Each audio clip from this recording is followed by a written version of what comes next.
কাজের জগৎ চ্যানেলে আপনাদের স্বাগত জানাই। আজকে আমরা জেনে নেব মাসের কত তারিখের মধ্যে পিপিএফের টাকা জমা করলে সবথেকে বেশি সুদ পাওয়া যায়।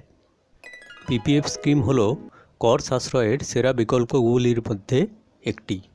এটি একটি সম্পূর্ণ সুরক্ষিত সঞ্চয় প্রকল্প এবং নিশ্চিত আয়ের উৎস। প্রতিটি মানুষের কাছে একটি অত্যন্ত পছন্দের প্রকল্প ভবিষ্যতের অবসর সময়ের একটি মোটা অঙ্কের সঞ্চয় বাড়িয়ে তোলার জন্য। অবসরকালে নগদ অর্থের প্রবাহ নিশ্চিত করার জন্য অনেকেই পাবলিক প্রভিডেন্ট ফান্ডে বিনিয়োগকে বেছে নেন। আর আপনিও যদি কেন্দ্রীয় সরকারের এই স্কিমে বিনিয়োগ করে থাকেন, তাহলে এই স্কিম সম্পর্কিত সমস্ত খুঁটিনাটি আপনার জানা উচিত, যাতে পরবর্তীকালে কোনো সমস্যায় আপনি না পড়েন। পাবলিক প্রভিডেন্ট ফান্ড হলো একটি দীর্ঘমেয়াদী বিনিয়োগ প্রকল্প যা ছোট সঞ্চয় প্রকল্পের অধীনে আসে।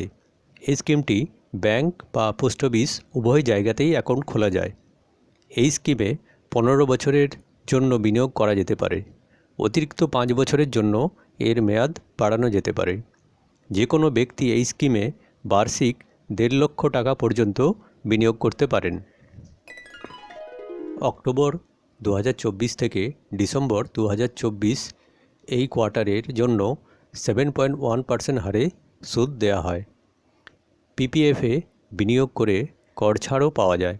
যারা অবসর গ্রহণের জন্য বা দীর্ঘমেয়াদে বিনিয়োগ করার পরিকল্পনা করছেন, তাদের জন্য এই স্কিমটি সেরা বিকল্পগুলির মধ্যে একটি। তো বন্ধুরা, চলুন তাহলে জেনে নেওয়া যাক কি সেই কৌশল, অর্থাৎ মাসের কত তারিখের মধ্যে পিপিএফে টাকা জমা করলে সবচেয়ে বেশি সুদ পাওয়া যায়। পিপিএফ স্কিমে রিটার্ন সর্বাধিক করতে প্রতি মাসের 5 তারিখের মধ্যে টাকা জমা করার পরামর্শ দেওয়া হয়। অর্থাৎ আপনি যদি প্রতি মাসে মাসে পিপিএফ অ্যাকাউন্টে টাকা জমা করেন বা করতে ইচ্ছুক হন, তাহলে প্রতি মাসের 5 তারিখের মধ্যে জমা করলে তবেই সবথেকে বেশি সুদ পাওয়া যায়।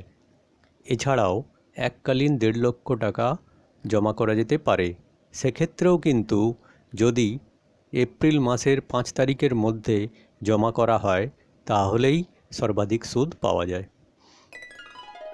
পিপিএফের সুদ গণনার নিয়ম অনুসারে প্রতি মাসের 5 তারিখ থেকে মাসের শেষ দিন পর্যন্ত পিপিএফ অ্যাকাউন্টের সর্বনিম্ন ব্যালেন্সের উপর পিপিএফের সুদ গণনা করা হয়। এই অর্থ প্রতি অর্থ বছরের শেষে পিপিএফ অ্যাকাউন্টে জমা হয়। অর্থাৎ পিপিএফের সুদ বার্ষিক হিসাবে প্রদান করা হয়।